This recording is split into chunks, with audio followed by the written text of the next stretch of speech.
I love home. It's just where my heart is. It's like being in a mother's womb. I can't tell you what home is. I don't feel home anymore. You respect the fact that you are living really in somebody else's town if you're a blow-in. Sometimes there is a flagrant fear of how you will cope within a new and challenging environment when moving to a new country. You may wonder, will those anxious rushes ever ease enough to call a new town home? At times, you may struggle when you realise that the life and people you left behind have moved along without your presence. Sometimes the need to find a new home is to grow and to put yourself in a new situation that drives you into a new phase of your life. Living within a new home, parts of your personality may take on different qualities and mannerisms, and opinions that define the new people around you. Also, it could be asked, do the new people surrounding you ever see you as anything but a blow-in? This programme explores the whole idea of living within the Dingle Peninsula and looks at the controversial issues that can arise between locals and outsiders who have moved into the area. You will hear people who are not originally from the Dingle region and why they moved and how life has been with them over the years. The first part of the programme will begin with the 5 case studies that moved into the Dingle Peninsula. The first person you will hear from is Gabby, who came from the Czech Republic.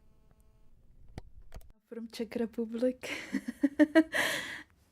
My father, he is musician side of gypsies because everybody was making money just through playing instruments, gigs in the pubs, da. I never really hear him even play. He was playing violins, but in the time when I was growing up, he was very sick. And my mother's side, they are all workers. Simple people, life. My name is Mary McCarthy and I am from Dublin, a place called Drumcondra, which is on the north side of Dublin. And it was a nice kind of leafy suburb, about 15 minutes from the actual city centre. And we would spend our summers in Rush, which is a little fishing village in North County Dublin. The memories we had as kids, you know, going down to Rush and that freedom and just being able to walk along the beach, even in the rain, which a lot of the time that was the case. It was raining a lot, but we still had just great memories of it. My name is Urs Wenk and I'm from Switzerland and I've moved here 10 years ago. I grew up in the country in a house that used to be an old farmhouse, pretty next to all the woods and everything. Idyllic scenario with a little milk hut, as we call it, next door, where all the farmers come in the evening and bring their milk. I suppose we led a pretty simple life, simple people. My father used to work for the railways.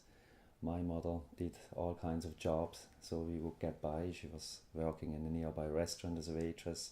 Then she'd run over to the butcher and work behind the desk in a butcher shop. Our family would have shared a big piece of land that we used to convert into a big garden.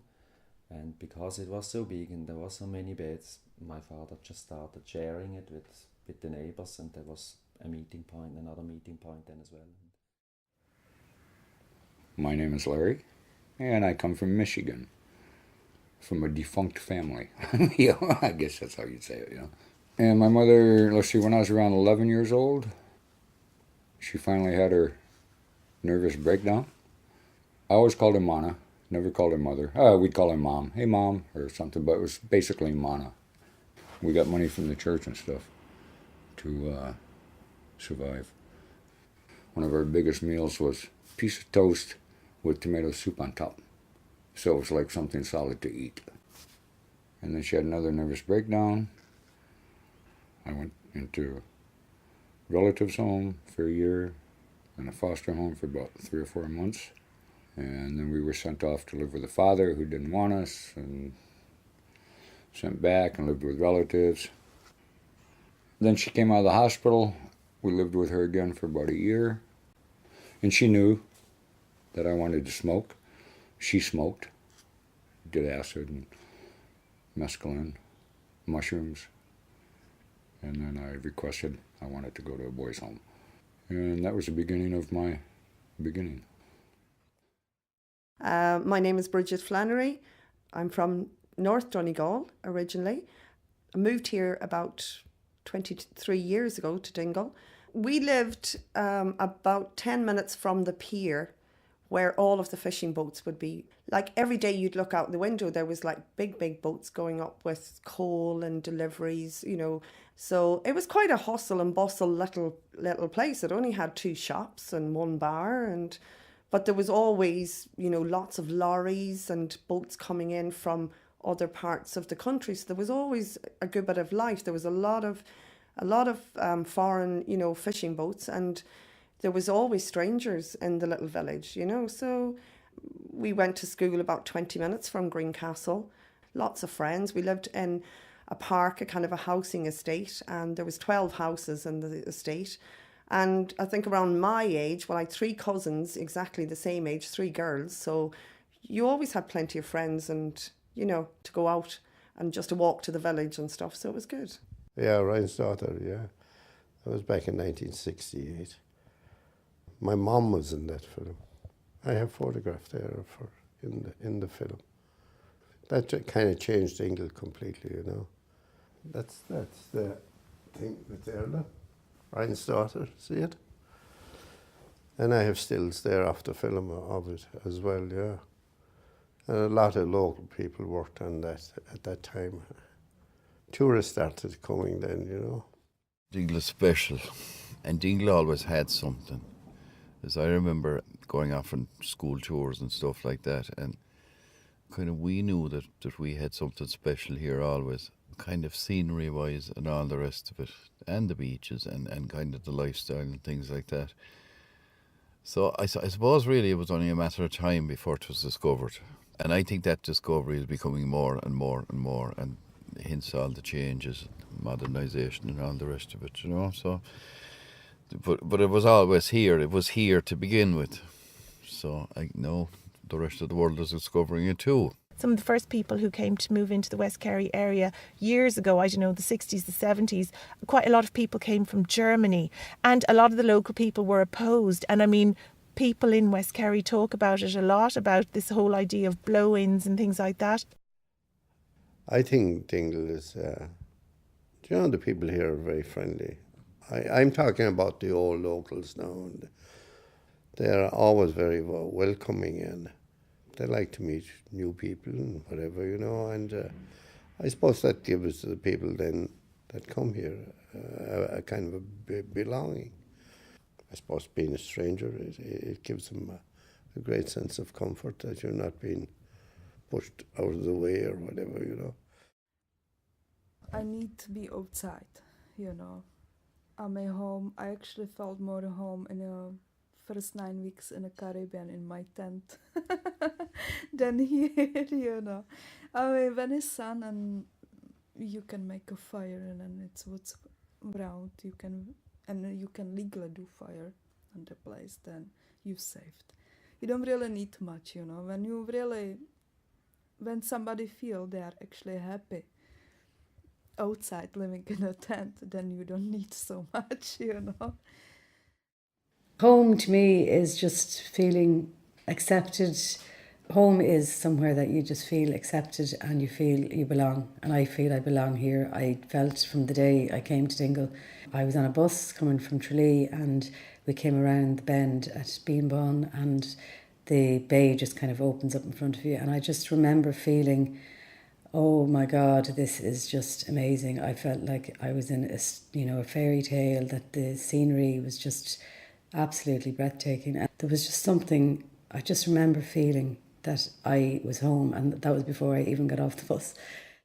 Even though I like the landscape and it's quite spectacular around Inch anyway, especially or Dingle Peninsula or all along the coast really, but from that point of view Switzerland is very spectacular as well. There was nothing I couldn't say, oh wow, at least now I'm in a much more beautiful place. It's just a general feeling that you're at the right place, and that's what I have. And that was used to be one of the things back in Switzerland where I struggled with, I suppose. I never fitted into any kind of jobs, 9 to 5, and so I found something here which gives me great satisfaction, where I feel I'm living what I am. I wanna go from Czech Republic away and live here because we could work here, and we did know some people here. We had our friend here who said, you can come up here, live with me a little bit, you can start it.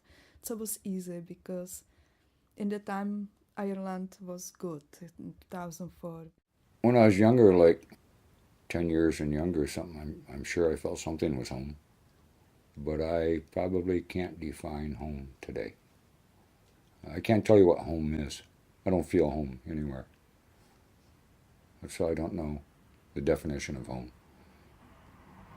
I mean, yeah, you see the family together in the nice houses, nice cars and shit, but is that home? Yeah, I mean, come on, So, yeah, I don't think I have a definition for home, actually. I think I lost a lot of feeling from past experiences. I built a wall. Just don't recognize them. Just don't look for them. I've spent the last 24 years living here now. And in effect, I've lived in Dingle longer than I've lived in Donegal. And you would have to say, yeah, when you were a teenager and you were going to school and all of that, but it's where you belong is really where you have your roots. So we built our own house. I seen the foundations going into the ground. I put in the coin that's the good luck thing. So basically built the house over a couple of years with just bits and pieces of money that when we had it, we did it. And having your children here and them growing up here. So this has to be, Dingle is the place where you belong. I love going home to Donegal on holidays.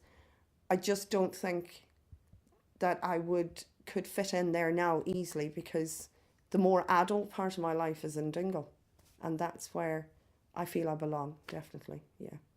If circumstances are that way that it needs a change, I'd do a change. And I think wherever you can have a happy enough life with your family or your partner are accepted and respected, and that's good enough.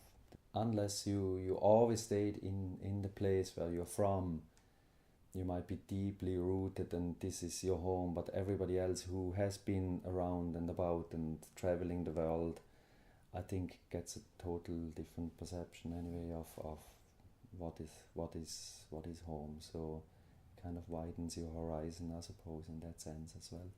I mean, leaving my family behind was quite difficult, but Jimmy's family, when I came here, my husband's family were just absolutely brilliant. So they made me feel so welcome. Yeah, leaving my parents behind was tough on my family, but his family definitely made the transition extremely easy. So I think if I wouldn't be married and if I wouldn't have a child here, I probably would call it less of a home. I probably would call it much more of a temporary home, because it would leave me all the options free. So that kind of ties me down, and at the same time it has that effect that it makes me more and more feel at home, because I'm automatically dealing with other things that I wouldn't have to deal with, let's say other parents or the schools and whatever it is. I automatically have to do that, whereas if I was single and free, I could just float around and open the door and go somewhere else again.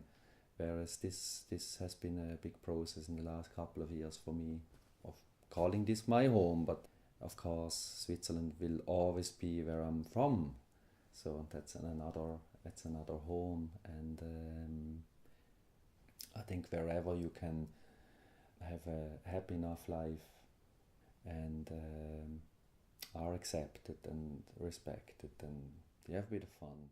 One of the things I noticed, it was one of the outstanding things I noticed when I moved back to Ireland and moved back to Dingle, and I suppose I hadn't noticed it before, but maybe the whole thing wasn't so topical about immigration, about people actually coming into the country, was that people seemed quite racist, and maybe racist is kind of a strong word, but the local people were sometimes they were a bit vocal, maybe not in the most positive way, about the people who had come into the community. And there was a kind of chasm between the two. There were the sort of local people and the immigrants. But in ways that's historical, that whole thing, because I think some of the first people who came to move into the West Kerry area years ago, the 60s, the 70s, quite a lot of people came from Germany, and a lot of the local people were opposed. And I mean, people in West Kerry talk about it a lot, about this whole idea of blow-ins and things like that.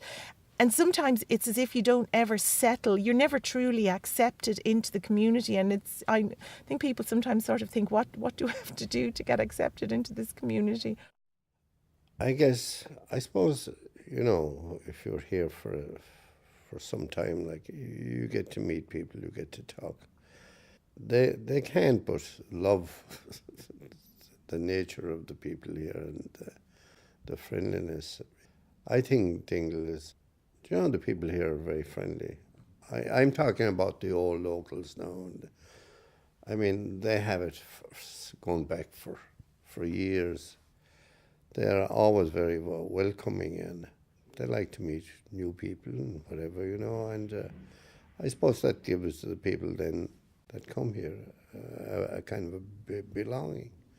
Of course, Irish are like that, and they're very, very welcoming people.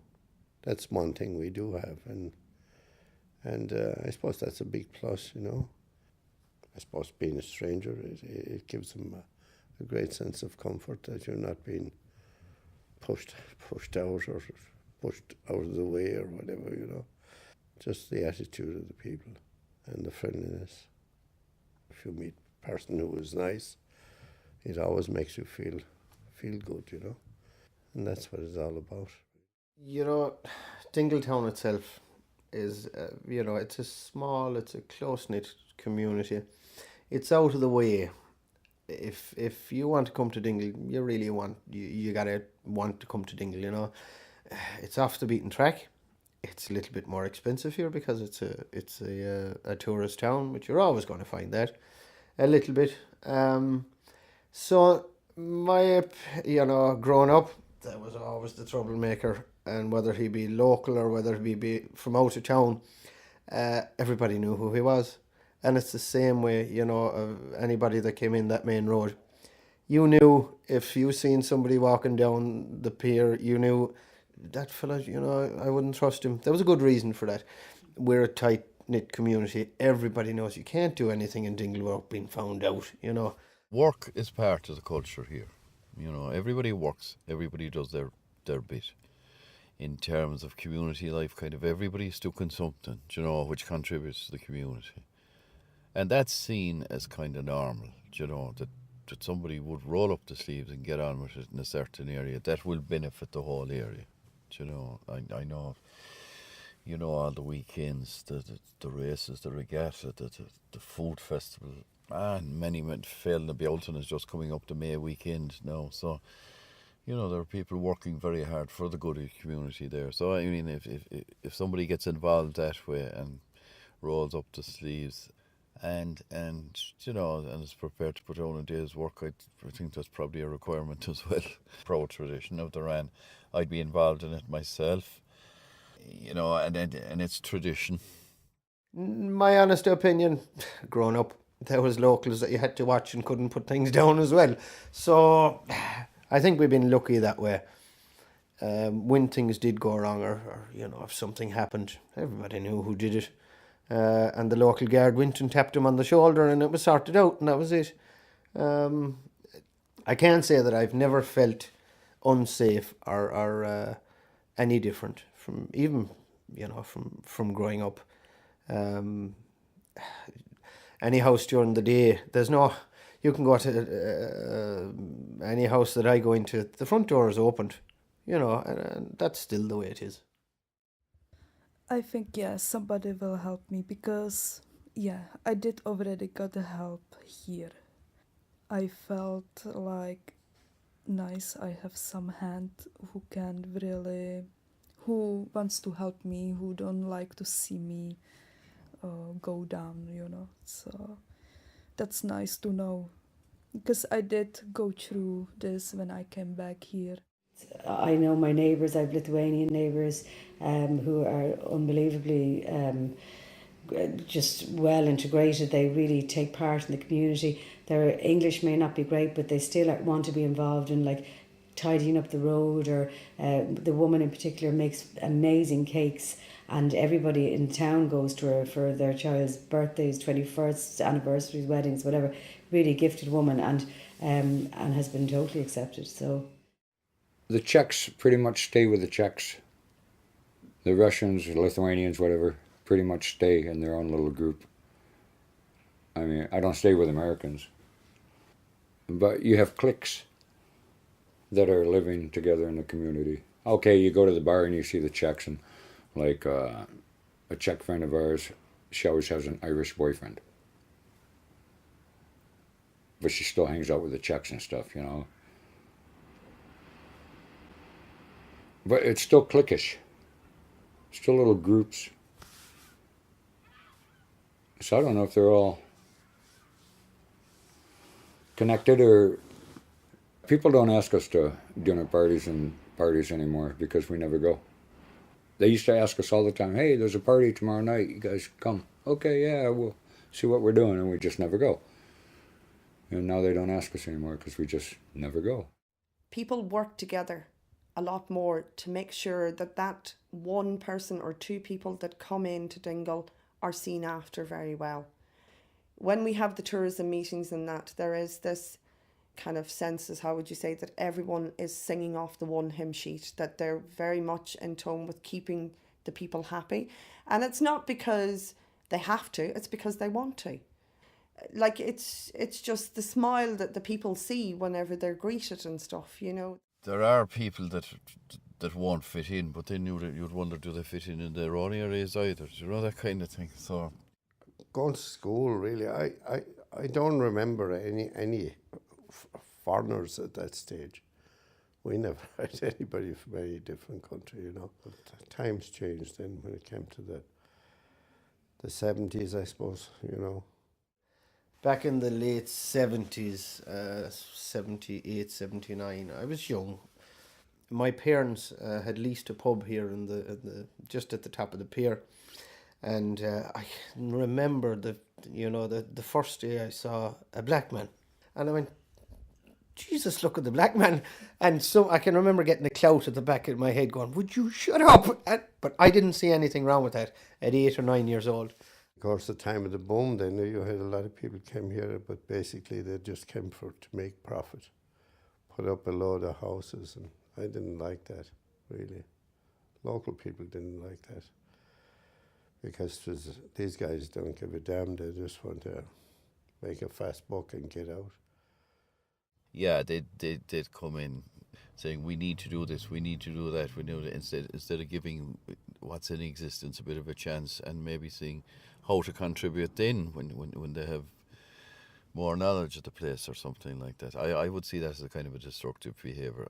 They don't have any interest in doing, they don't have any interest in anything, and they're aggressive, and they're kind of, I don't know what areas they have come out of, but you know, they've really no business in this area anyway.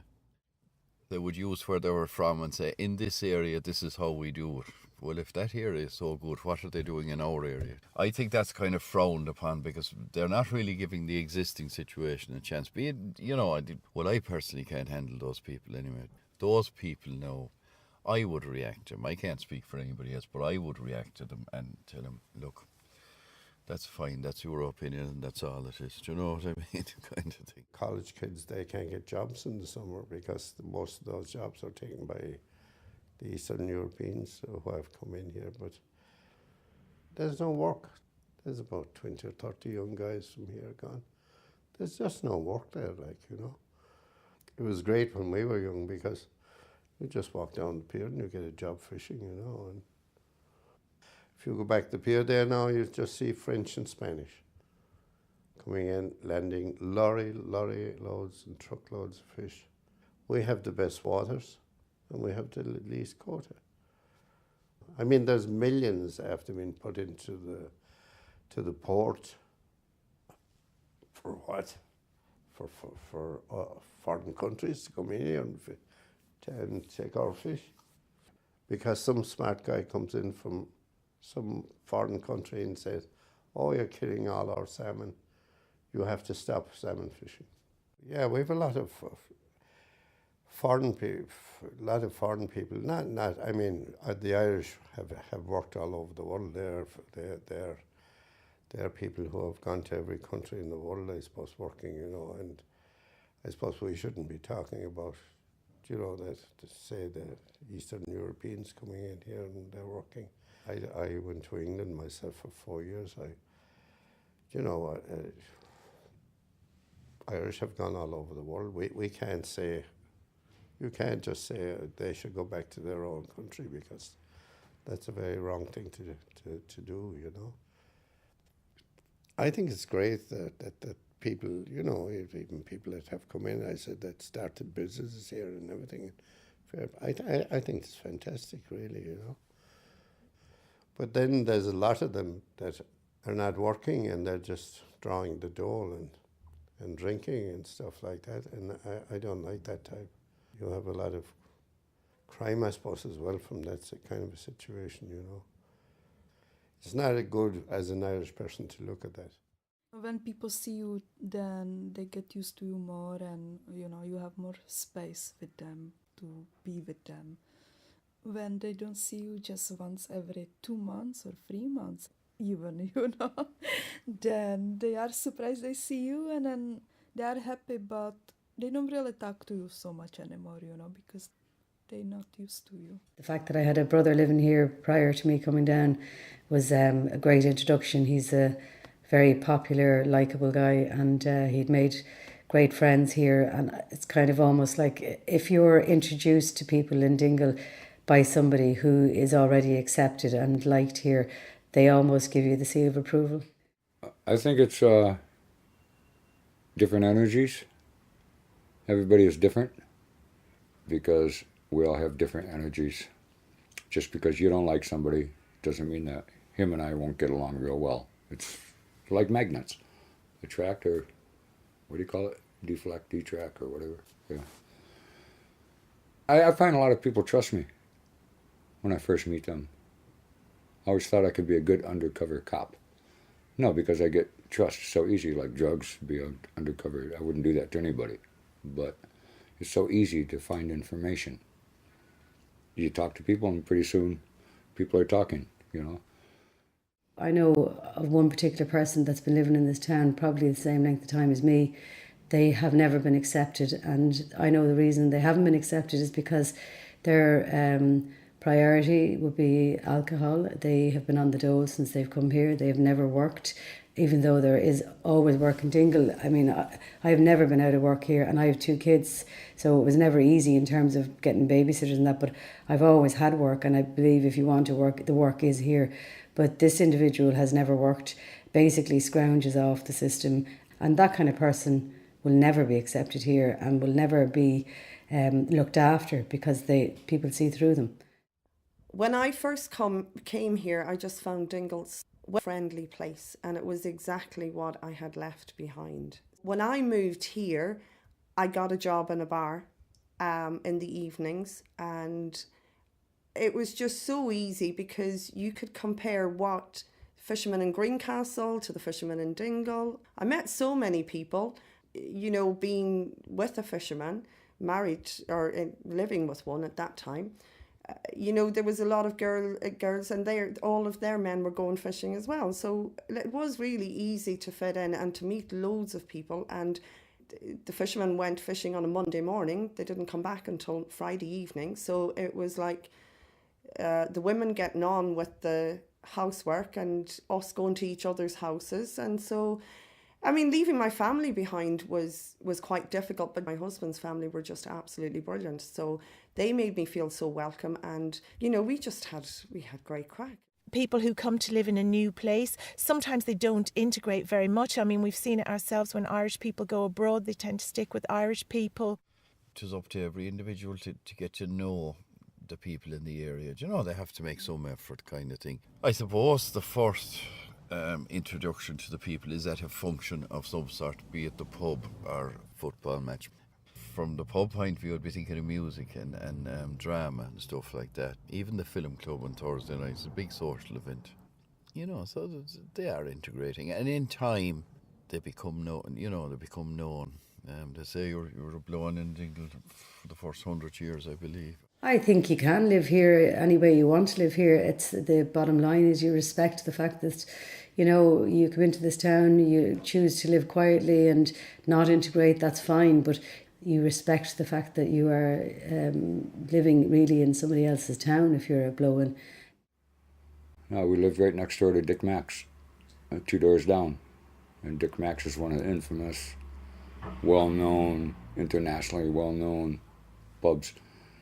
And there's a lot of characters that go to Dick Mack's. Everything is based on going to the pub. You can't go to the park. It's raining, it's windy, it's cold, a little more sunshine or sunshine days. We go down by the pier. We go sit there on the bench and just talk and look around. It was nice, but today it just seems a little different. We never click together.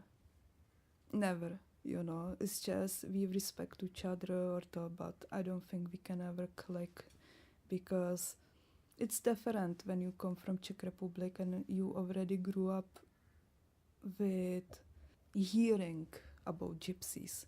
We can respect each other, but we will never click. I certainly think that being married to an Irish woman helped that process big time and still does because she has lived almost all her life here and she has loads of connections. She can sort something out when I can't sort it out. There was no Chinese here in Dingle, and I can remember we had to go to Killarney 40 miles away for a Chinese, so we didn't see a Chinese person. Now, my kids going to school, it's every nationality are there. And it's great that they all get on, they all interact. We had an intercultural evening where we encouraged our non-Irish people to bring some food representative of where they came from, like a traditional dish from Latvia or Lithuania or Russia or whoever, Poland. And then we organised some Irish music and a local Irish dancing teacher. We did have some locals. I mean, some of them, I must admit, were coerced, as in my parents came. So we organised, one of the next things we organised was an intercultural sports day aimed at children. That worked really well. It's a good way to get people to mix because they were all set up in different teams. Dingle is a very cosmopolitan place. And when I first came here, I met German people who, one was an extremely good friend of mine. For all that time, she was in and out of my house. I was in and out of her house. And she grew up with my children and mine with hers. And she adapted to Irish ways, I suppose. So, and us, her German ways. But I mean, I loved her traditions and she loves, obviously, the Irish ones. That's why she came here. So, there are just so many different nationalities in Dingle. And I think that they all have this sense of place here. That's the reason they're so comfortable living here. It's such a safe place to live, And people always have time to talk to people. It's just, it's not that I'm in a rush, I have to go somewhere. People always bid you the time of day. Actually, the German, I love saying the Germans, but they were very, this is all not very politically correct, they were very interested in the local culture and the local history. And they really did try. I just remember, even just from overhearing conversations or snippets of conversations in the cafe, they would have been asking questions about different things and really anxious to, keen to find out as much as they possibly could about things. No, everybody's drunk here. It's not my style of people. I'm not saying just the Irish, but I have to say Irish because the majority here is Irish. But you go to the bars and you got the rugby players all fucking drunk and the girls dressing up, they're drunk too, and sloppy, and And that has no interest with me. You know, I don't like a drunk. I mean, I drink my beers every day, but you don't see me spitting and slobbering and mispronouncing my words and, you know, and getting real close to you when they talk. I don't like a drunk in my face at all, you know. Kind of push them back a little bit. I live here. I do what I got to do, and I plan to leave. I'm just taking care of my own little space called Larry. Selfish or whatever you want to call it. That's me, and that's where I am right now. I don't really get involved.